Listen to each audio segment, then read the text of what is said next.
Magandang hapon sa inyong lahat. Narito na ang pinakabagong weather update natin ngayong araw ng Monday hanggang bukas. Patuloy na nade-develop ang posibleng bagyong namumuo sa silangan at may mga pagbabago sa kilos at galaw nito. Kaya alamin natin ang mga lugar na posibleng daanan ng paparating na weather disturbance. Kung gusto mo naman lagi kang informed sa lagay ng panahon, huwag kalimutang mag-subscribe dito sa channel. Para sa forecast weather conditions sa Mindanao at Eastern Visayas, asahan ang maulap na kalangitan na may mga pag-ulan at thunderstorm dahil sa ITCZ, pwede itong magdulot ng biglaang baha o pagguho ng lupa lalo na kapag paulit-ulit ang buhos sa iisang lugar. Sa Batanes, bahagyang maulap hanggang maulap ang langit na may mahihinang pag-ambon dala ng northeast monsoon. Mababa ang epekto sa pang-araw-araw na aktibidad pero pwede itong magdulot ng madulas na kalsada at mababang visibility lalo na sa madaling araw. Sa Palawan at natitirang Visayas, bahagyang maulap hanggang maulap na kalangitan ang mararanasan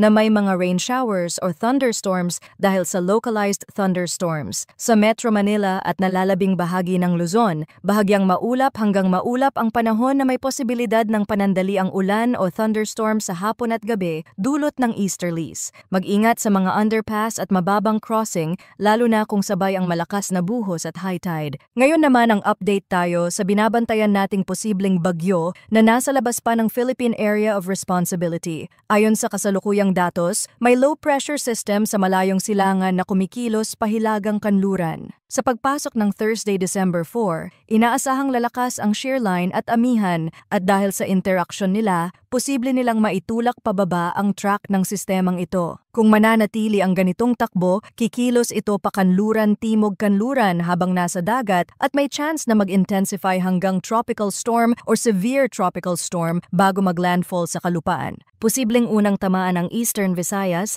magpatuloy sa Kabisayaan at sumagi sa Southern Luzon bago lumabas sa West Philippine Sea. Kung ikukumpara kay Verbena, magmumula ito sa mas hilagang posisyon, liliko patimog kanluran, at sa huli ay pwedeng muling umakyat pahilagang kanluran. Mahalaga pero ulitin natin, hindi pa ito ganap na bagyo at maaga pa ang window kaya maaari pang magbago ang lakas, bilis, at eksaktong direksyon. Sa impact mindset, dapat tandaan na kahit tropical depression o tropical storm lang ito bago maglandfall, hindi dapat maliitin ang dala nitong ulan. Sa ganitong setup, ulan ang mas nagdudulot ng problema kaysa sa hangin, lalo na kung basa pa ang lupa at mataas pa ang tubig sa ilog mula sa mga pag-ulan nitong nakaraang araw. Kapag sumabay ang aktibong shear line at northeast monsoon, lumalawak ang sakop ng ulan sa Luzon kahit hindi diretsong tamaan ng sentro ng sistema. Kaya mga kababayan, manatiling alerto at patuloy na tumutok sa mga susunod na update dito sa ating channel.